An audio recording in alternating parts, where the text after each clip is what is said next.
Chapter 19. In the 3rd month after the Israelites left Egypt, on the very day they came to the desert of Sinai. After they set out from Rephidim, they entered the desert of Sinai, and Israel camped there in the desert in front of the mountain. Then Moses went up to God, and the Lord called to him from the mountain and said, "This is what you are to say to the house of Jacob, and what you are to tell the people of Israel. You yourselves have seen what I did to Egypt, and how I carried you on eagle's wings and brought you to myself. Now if you obey me fully and keep my covenant, then out of all nations you will be my treasured possession. Although the whole earth is mine, you will be for me a kingdom of priests and a holy nation.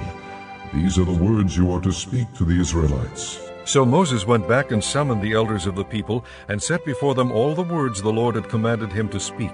The people all responded together, "We will do everything the Lord has said."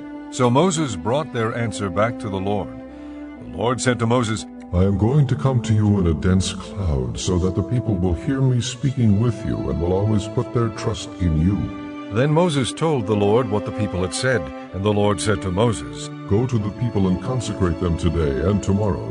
Have them wash their clothes and be ready by the 3rd day, because on that day the Lord will come down on Mount Sinai in the sight of all the people. Put limits for the people around the mountain and tell them, 'Be careful that you do not go up the mountain or touch the foot of it. Whoever touches the mountain shall surely be put to death. He shall surely be stoned or shot with arrows. Not a hand is to be laid on him. Whether man or animal, he shall not be permitted to live. Only when the ram's horn sounds a long blast may they go up to the mountain.'"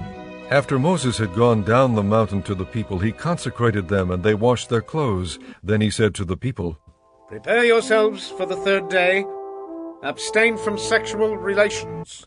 On the morning of the 3rd day there was thunder and lightning, with a thick cloud over the mountain and a very loud trumpet blast. Everyone in the camp trembled. Then Moses led the people out of the camp to meet with God, and they stood at the foot of the mountain.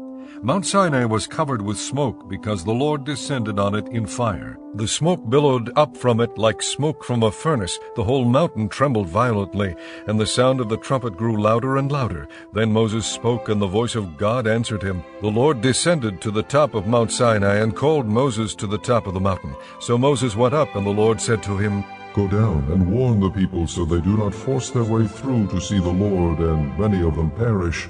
Even the priests who approach the Lord must consecrate themselves, or the Lord will break out against them." Moses said to the Lord, "The people cannot come up Mount Sinai because you yourself warned us. Put limits around the mountain and set it apart as holy." The Lord replied, "Go down and bring Aaron up with you. But the priests and the people must not force their way through to come up to the Lord, or he will break out against them." So Moses went down to the people and told them.